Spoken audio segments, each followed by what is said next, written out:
Yeah, as in, ano naman parang if you're a songwriter, it's just a sensitivity you develop over the years na it doesn't even have to be a show, it can be a picture, it can be anything, it can be a conversation you overhear. So, wala, parang at any point, pwede kang makakita ng electric fan na hindi naka-plug, tas parang kanta yan parang sayang. Parang ganun. Can that be an advice para sa mga upcoming musicians na kung paano sila makapagsulat? Actually, not just for songwriters Kasi ako, when I was in high school, meron kaming katabing ACA video.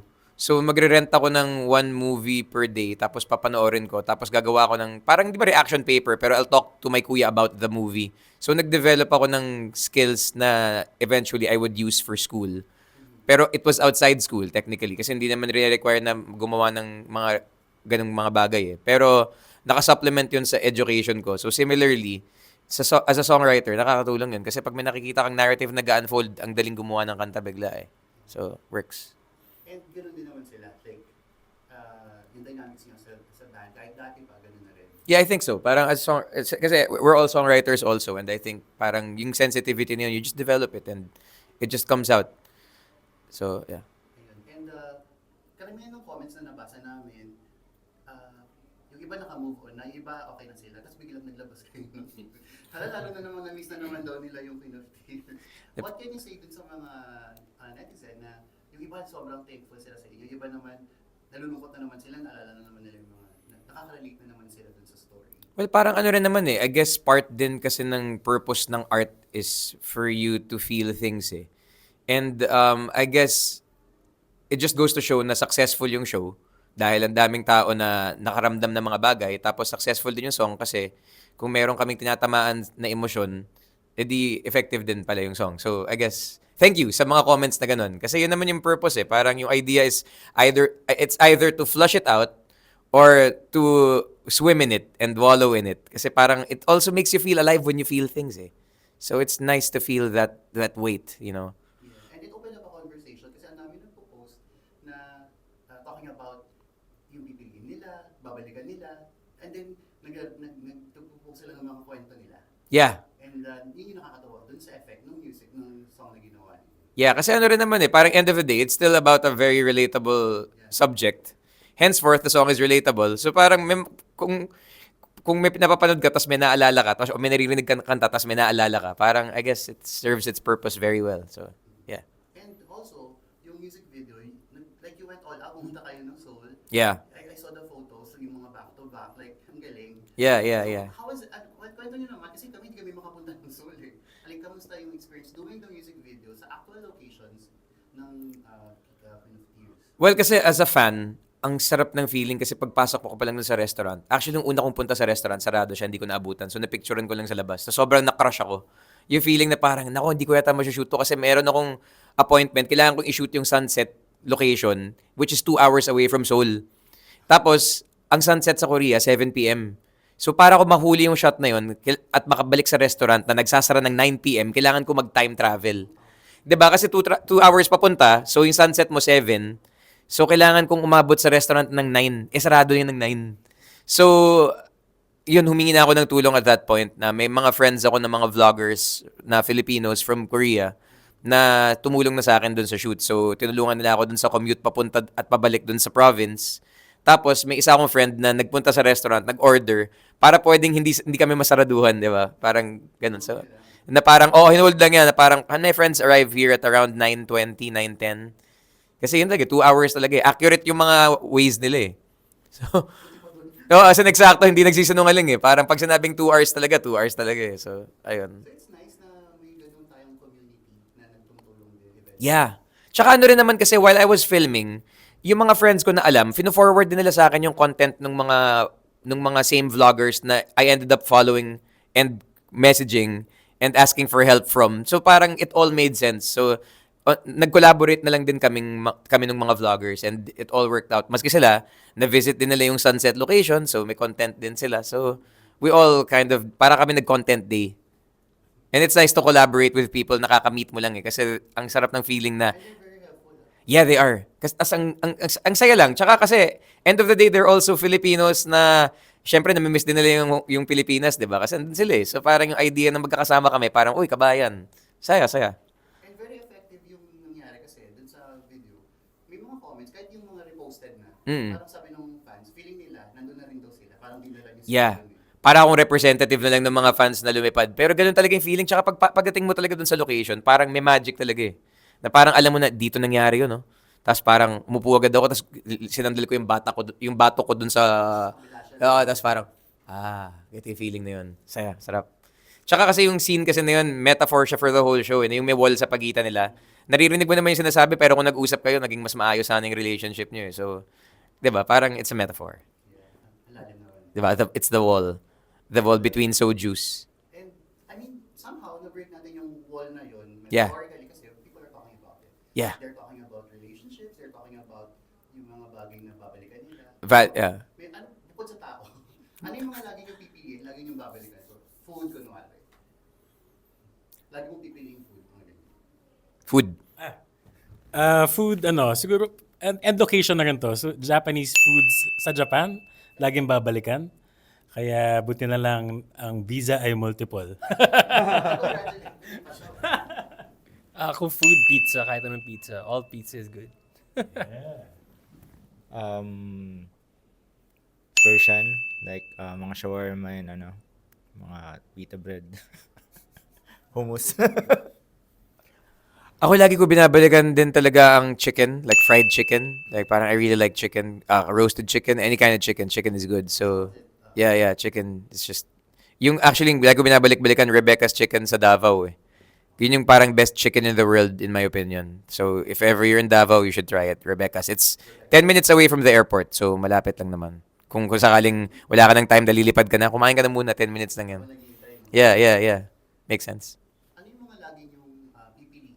Like, meron kayong certain shoes, clothes na lagi nyong pipiliin? Or gamit, favorite yung brief? Teka, wala pa akong answer. Clothes? Kahit ano, shoes, Ah. clothes, item. Hmm.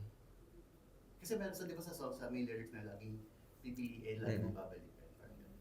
Teka. Di ba na-segue ko pang Ako siguro Disneyland. Kasi fan talaga ako ng Disneyland eh. Magic, no? Yeah, so parang papasok ako doon, 8 years old ako ulit. Tapos parang it's a simpler time in my life. And wala, parang yung first time pumunta, yun pa rin yung pakiramdam. Laging ganito yung tingin mo. Parang wala eh, kahit gaano ka katanda, you're still 8 years old. So you believe in magic. And laging mong nakikita yung magic. Yeah, every time, every single time. Whew. Wow, ganun yung style. Speaking of magic, lagi kong pipiliin, medyo cheesy to, pero lagi kong pipiliin ang sponge cola. Wow! Wow! Hugot ba yan? Okay yun, good answer. Ako lagi ko rin pipiliin yung asawa ko. Parang at any point, like iniisip ko siya kanina pa, kasi parang na-miss ko siya ngayon. So, I mean, Live na yata sila nitong August. ano yata, I think absent siya today. Okay. Papahinga lang. Sige. Ako lagi yung pipiliin yung kama ko kasi masarap matulog. Uy, gusto ko yun. Maganda. Babalikan. Ako, music. To begin with. Everything. To begin with, everything. And, Sa 19, nasa Butuan kami. And then sa 25, nasa Hermosa, Bataan kami. So, layo-layo. yeah, pero ayun, para lahat parang ano 'yun? Central Luzon, Mindanao, and Parañaque. So, the south, the north, and the south. So, yeah. I just wanted to add, kasi for the past few days, I've been covering musicians at ang daming OPM music na lumalabas at lalabas. Yeah. So parang it's just nice to know na very alive, very much alive ang OPM nowadays. So what can you say about that? Wala, parang ano to eh, welcome to the golden age of music sa Philippines. I mean, the kids are so talented, the veterans are still around, and it's just a welcome party of concerts, festivals, shows. And I really feel na for the first time ever, parang musicians are valued, like as in talagang treated, ano man, parang yung treatment sa mga musicians today, parang we were treated with respect, and it's a great feeling. And yeah, happy to still be here playing, and happy to be alive. wala parang you just have to communicate and make really good decisions when it comes to ano lang naman yan it's all about kung ano rin naman yung rules sa bahay kapag kakain kayo, parang universal rules din naman follow so yun parang you just have to communicate. Clearly nangyari doon, nagkaroon ng miscommunication with the organizers, the artists. No one knew what was happening basically. Tapos, yun Pero if everyone just kind of took a chill pill and discussed what was happening, it would have been easier. So, yun lang. Mahirap rin kasi late na, pagod na yung mga tao, pagod na, mainit. Mahirap rin yung init Kasi factor yun na mahirap maging patient kapag sobrang init na. And it's really hot. Kasi iba yung, if you think it's hot, when you're on stage, there's lights. It's a different kind of heat. Like, yung pants ko dumidikit sa legs ko. Well, skinny jeans siya. So, ganun naman talaga by design. Pero I mean, iba talaga. It's like para ka naka-bodysuit. So, yeah. Communication. Talaga. For anything. For any kind of squabble, any kind of altercation, communication's key. Na pwede mong i-relate dun sa wall. Kasi kung nag-usap lang kayo, edi hindi magkakaproblema sa communication. Okay ba? yeah, oo. Walang connection? Yeah. Na-connect yun. Yan, talaga yun. Parang matututo ka sa Queen of Tears. Parang, mga musta ka kung nafe-feel mo na gusto mong chicken yung person, di ba? Kesa yung tatago mo lang dahil hindi man siya interesado. Wala naman nagsabi doon, nasa isip mo lang yun So, kaya. Sorry, spoiler yata ng konti. Pinapanood naman na din nila. Dapat, nga. Pero si Ted kasi nasa episode 4 pa lang yun. Wala. Pero ikaw, would you want to change any storyline plot ng Queen of Tears? O so ka na dun sa napanood mo, happy ka? Ako naman, masaya na ako dahil fan ako. Pero in terms of yung ending lang sana, parang I would have preferred an ending na may trade-off. Parang hindi everything happy. Sana mas may konting asin yung asukal. Parang ganun. Para lang mas balanced. Kasi at a certain point, parang may naging parang Terminator na So, yun lang. So parang you're saying na hindi ka magiging happy unless you felt sad. Parang gano'n. Parang gusto ko lang sana ng mas poetic na ending. Kasi it's called Queen of Tears after all. So parang some tears siguro. Pero nakakatawa kasi kahit naman happy ending siya, ang feeling ko pa rin, vague naman yung happy ending so hindi yung spoiler. Kahit na, parang tumulo pa rin yung luha ko dun sa remote na hawak ko Parang, it fell on the remote. Meron talaga So, ganun pa rin naman, nakakaiyak pa rin yung ending. Pero alam ko lang na kung naging mas masakit yung ending, mas mararamdaman mo yung parang kabuuan ng buong kwento So, ayun. Pero, okay naman. Kasi yun nga parang thumbs up na ako So, tsaka naka-big picture naman ako. I look at it from start, gitna, and dulo. Siguro mas gusto ko lang talaga yung start and gitna. Parang, gets. Yeah. Teka lang, may question ako. Kung yung sa movie na Forrest Gump, yung nangyari ba ngayon sa Queen of Tears, parang nagkabalikan sila ni Jenny and they lived happily ever after? Parang ganun? Gusto mo, mas maganda kung yung ano yung nangyari sa Forrest Gump na... Mas gusto ko sana yung gano'n, yung Forrest Gump ending. Yung Forrest Gump ending, yun, pwede ko ba i-spoil yun? 1994 pa yun So, diba, parang nung bumalik si Jenny, naging sila for a while, tapos may anak sila, si Young Forrest, and then she was sick so she passed away. Tapos yung ending, yung bata na yun, siya na yung Young Forrest, papunta sa school. Tapos pag upo niya, nung umalis na yung bus, alam mo na yung tingin pa lang ni Forrest, iniisip niya si Jenny habang lumilipad yung feather kasi ganun ang buhay. Diba? Ganun kagaling yung actor na yan, Tom Hanks na yan, idol.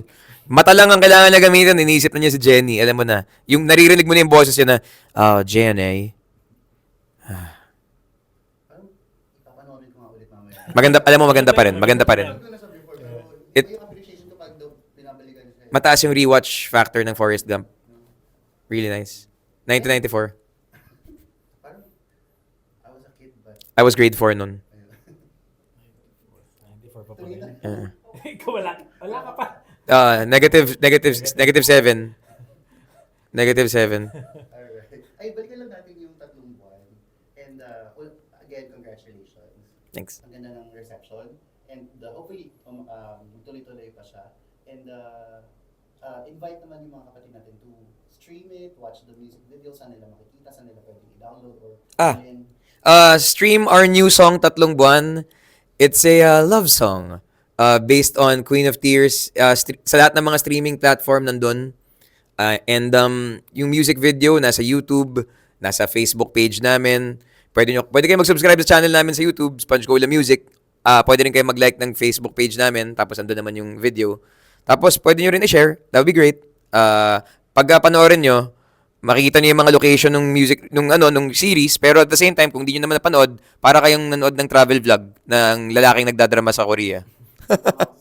Oh, mahawak-hawak sa salamin. Parang ano kaya to salamin na to?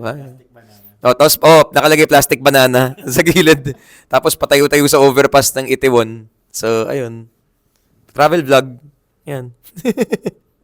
Hi, we're Sponge Cola. And you're watching News 5.